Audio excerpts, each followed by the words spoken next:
You saw what keeps me up at night. To see a president of the United States in a debate with a potential president of the United States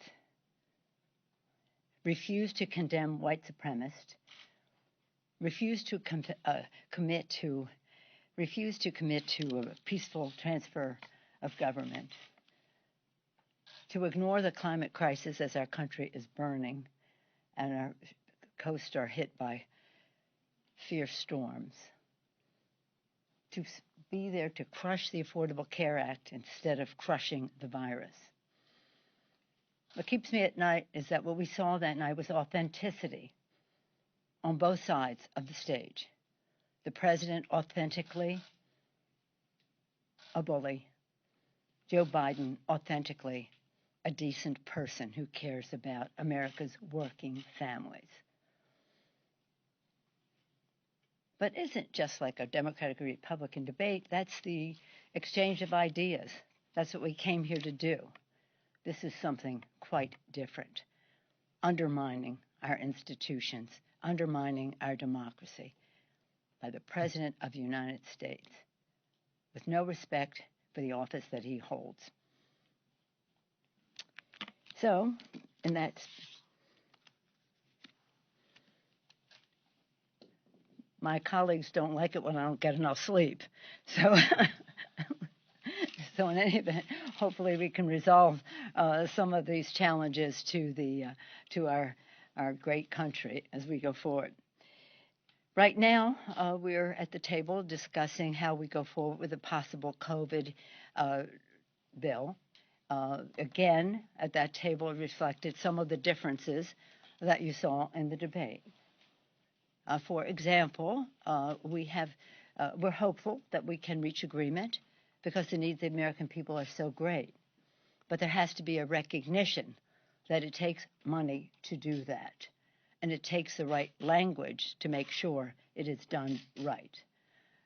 So again, we have concerns about a sufficient amount of money to address unemployment insurance needs of the American people. We have concerns about, for example, how about this as a stark example of a difference not just of dollars, but of values. In the CARES Act, the Republicans sneaked in a piece of legislation that gave $150 billion to the wealthiest people in our country. $150 billion. In the HEROES Act, we take that out.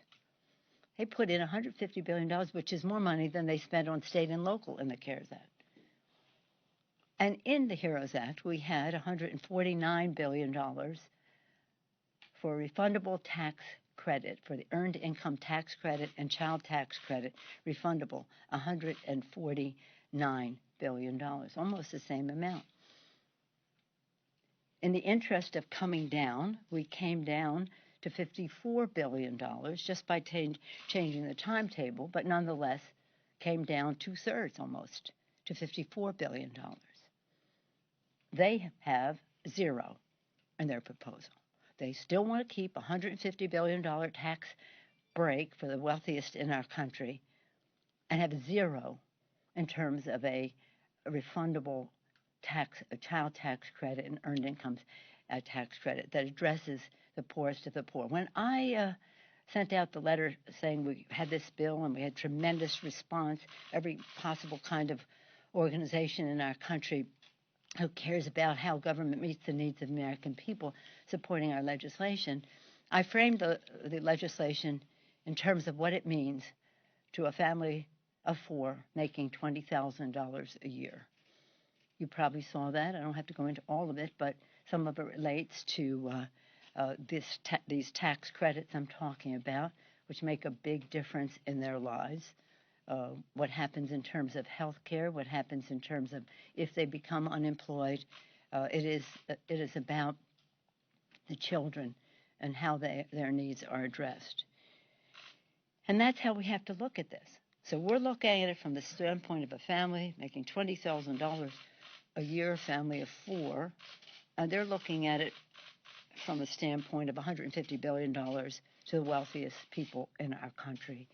That's why we not only have a dollars debate, we have a values debate. Still, I'm optimistic. We have come to kind of in the ballpark of some things, still way off in terms of state and local government.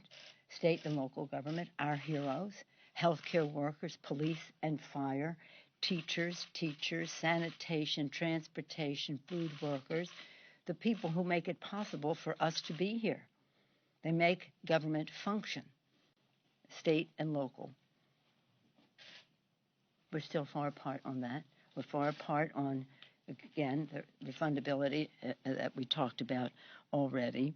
And again, we are coming closer on money for our health provisions in the bill. It's just a question of the language, because we've had provisions before, but the language was not adhered to. So that's a question of language. We're coming closer on small business, but we have the restaurant and small venues for stages, etc. We're not in agreement as to how that all would be treated, because PPP is one initiative. That other initiative is a grant from the Secretary of the Treasury as opposed to a loan from a bank. And I'm hopeful that we can work that out, but that's a big piece of the legislation. So they're just some examples of how we are trying to reach common ground.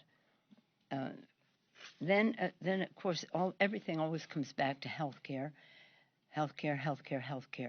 That's how we won the Congress in 2018. It was the three most important issues for America's working families: healthcare.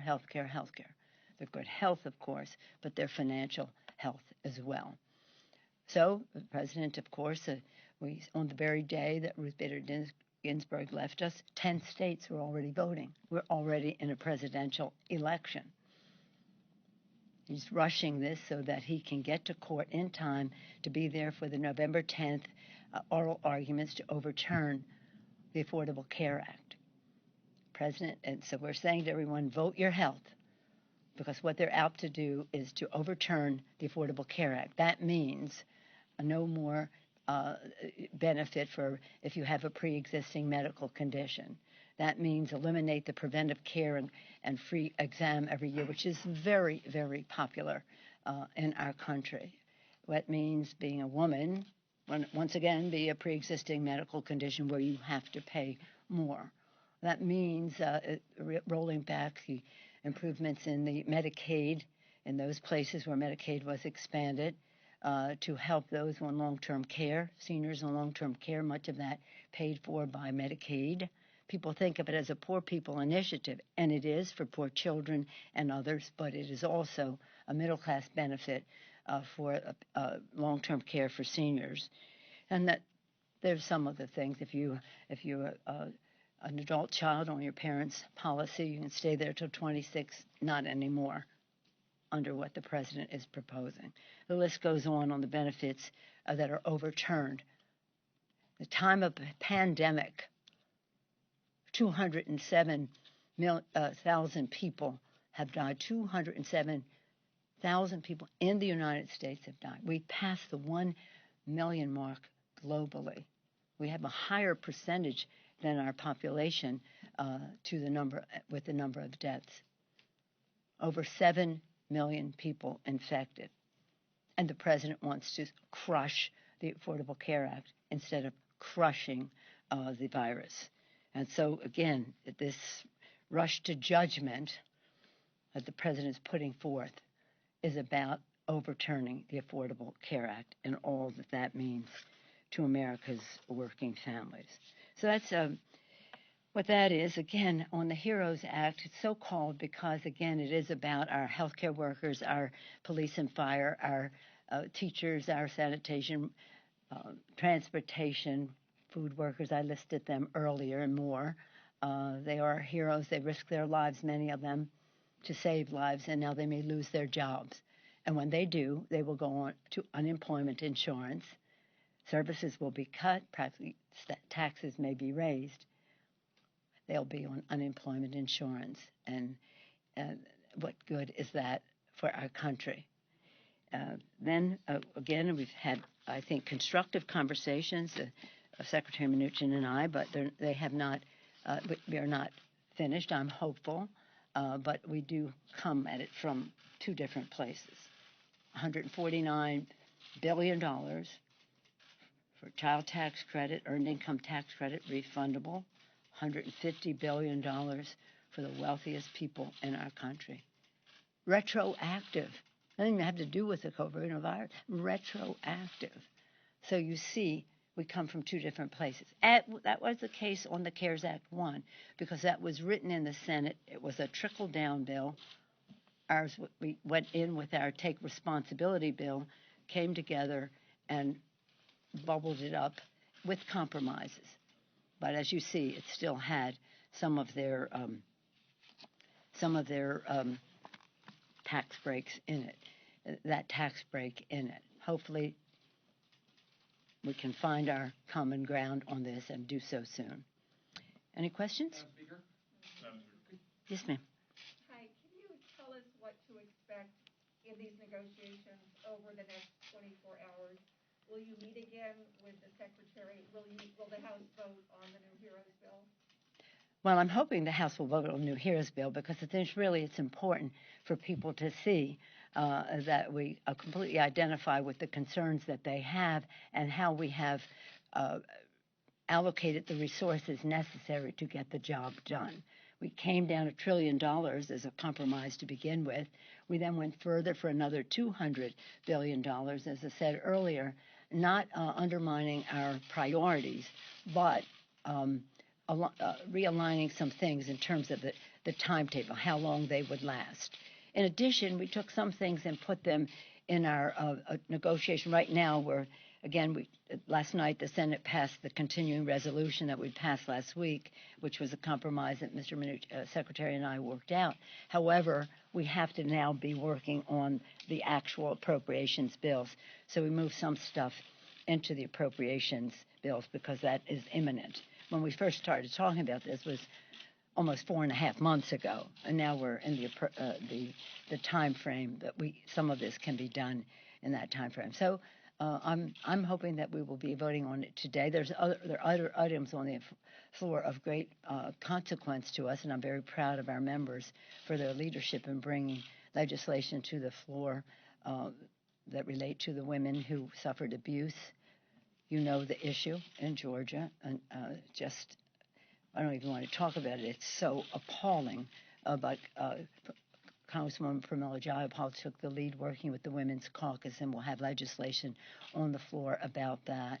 And then Congressman Malinowski has his legislation about QAnon on the floor. I hasten to add that he, the Assistant Secretary for Human Rights in the Obama administration, has been a champion for human rights. And now you see these people violating who we are as a people, and again, he is unfairly being targeted by them in a violent way.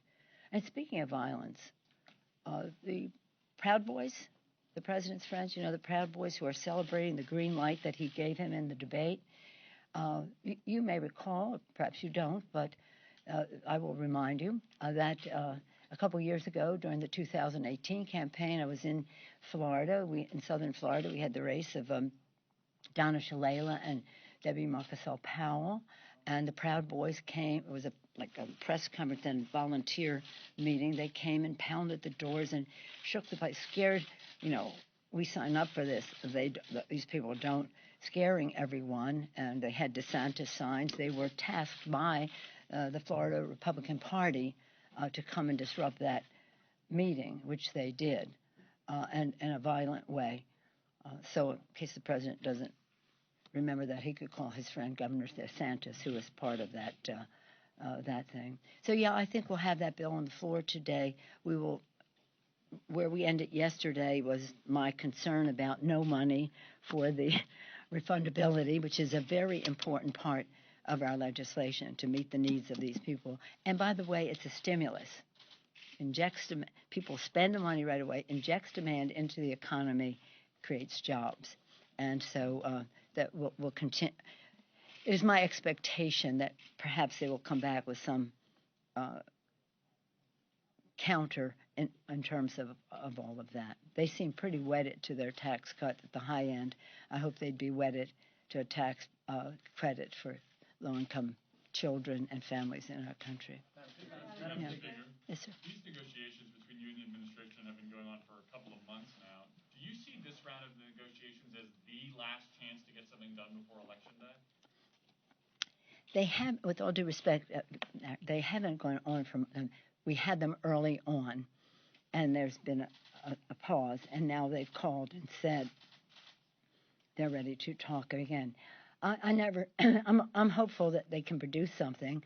I never say this is the last chance until Election Day, although that's 33 days away. Even if we were to come to agreement on language and money, we're pretty ready because the HEROES Act had its structure, had its ledge council approvals, had the CBO scoring and that. But when there are changes in that, but it still takes time. So I just think that if we come to a place that is hopeful, that hopefully we'll be ready to implement it, but that it's in the language. As you know, the devil is in the details. So are the angels, I like to say. Can I ask a follow-up? You keep saying you're hopeful. I guess the cynic in me says, why? It does not seem like they are moving at all towards your position, at least from what we can see publicly. Because of the needs of the American people. I just think at some point they'll have to know that the American people have these needs. And the fact is that we are 4.5 months from when we passed the HEROES Act, or 3.5 months until we get sworn in as a new Congress, closer to a new Congress. Less than 4 months in time when we inaugurate a new president of the United States. So we're getting ready for what comes next. But we need stuff now. And some of you have asked, isn't something better than nothing? No. It can be an opportunity cost that says we're rewarding the wealthy because they're wealthy. They're successful at the expense of the poor. We're not going to exploit the needs that people have in order to once again increase the national debt to help the high end. Yes. Yes, Chad. To that end, though, it seems as though we're at an inflection point right now. Mm-hmm. We ask about, obviously, this question, nothing before the election, but, I mean, there's no inflection point between now and the election that would get us to that point, other than the fact that you're here voting. You just suggested a second ago that you hope you put the revamp bill, the bill you released on Monday today. That suggests that there's nothing that can be resolved on this. No, that has no relationship to anything. No. It just says, you asked, here's what it is. This is how we came down. We shortened some time periods. We moved some things onto the appropriations process, which needs to be negotiated soon if we're going to keep government open, as the CR indicates, by the 11th of December. It is that they have no relationship to each other except to say this is what we are pushing for. But wasn't that the idea to hold out to see if you could get a deal and then maybe not put that bill on the floor because you had? No, it had nothing to do with it. No, it was a mixture of motivations, but our members are very eager to, and I am too. And the joy of being part of a dynamic, not rubber stamp, no lockstep caucus is wonderful, I have to say. So we have a lot of exuberance and vitality, and people worked hard. Our chairman and our committees worked hard to meet the needs with science-based, academically justified, institutionally respected amounts that are needed, whether it's rental assistance or mortgage assistance, whether it's food for the food insecure in our country, whether it's health care if you lose your job. If we have a provision in there to immediately have people qualify for the Affordable Care Act with the highest level of subsidy for being part of the system. It doesn't require an open enrollment and stuff. It's a very smart bill. We're very proud of it, and we want people to see what the possibilities are. It has more to do with that than whatever intricacies you had going there. Yes, ma'am.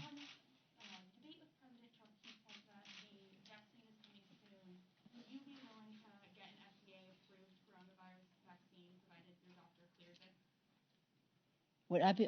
Well, let me just say, and I thank you for asking about the vaccine, because what we have to do is have competence, trust in the vaccine, and that means politics should have absolutely nothing to do with how the vaccine is approved.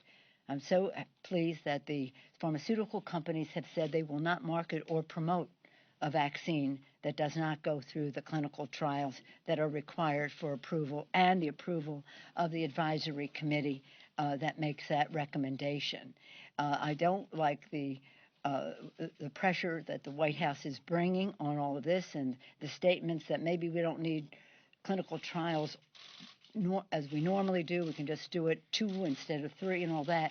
No, this has to have the government. And let me salute the scientists at the FDA and even some of the people at the CDC, not working on this project, but while I'm saluting, some of the people who have been there for a long time, of the highest caliber of science, now back to FDA, working on this initiative. Let science determine this, not politics. And then people will have confidence in the product. And again, we're talking about what the distribution of that is, and we have a significant amount of money in the bill for the distribution of it in an ethical and with equality and ethics, how it would be distributed. I'm not a big needle taker. I mean, I had a hard time getting my ears pierced. I'm not a big needle taker. I mean, they have to talk me into the flu shot under great duress each year. So, but if it serves as a model to other people, yes, I would take the vaccine if it is approved by the regular order of things. Yeah. Yes, ma'am, that should be the last, I think, because I have to go to my day job. Not that that isn't this. About the Electoral College, you have been speaking about the importance of trying to block Republicans from having a majority of the state delegations. Can you explain why you're doing this and what you hope to accomplish, and maybe tell us some of the races you're looking at? Well, no, I may not go into that, but, well, maybe some. Let me say this. The president has made clear that he will do everything to undermine the integrity of the election, declare victory with only the basis of those who voted that day, discrediting vote by mail. That's one. The next thing he may try to do is to have a chaos when it comes to a state. Joe Biden may win the state legislature may be Republican and say, well, we're still sending Trump electors to the Electoral College. That won't carry really, but it takes time because it will go to court. The president loves to go to court, and that's one of the reasons that he's in a hurry to beef up the court, so he has his protections for all the chaos he would like to cause in the election. There'll be many, many, many court cases, and we've been involved in a number of them under the leadership of Eric Holder, who's done a great job under the National Democratic Redistricting Committee that is also working on this. But many, Stacey Abrams, you name it, there are all kinds of legal minds at work attracting other legal minds to protect us in the courts. And in the court of public opinion, where the president is saying to people, your vote doesn't count, don't go vote, all that. Really? The president of the United States? Really? So if all that chaos takes us to a time that could be past the date when the Electoral College must meet, the president has said, and so I've been doing this a long time because I've been watching all the things that he might like to do: dismantle the postal system, welcome Russian interference into our election. Vladimir Putin should decide who our president is, not the American people. You know, all that stuff. We know that. So tracking all that. I'm a former chair of the party. I'm in politics because I love the policy and the issues and what it means to the American people. But campaigns, I thrive on. and elections.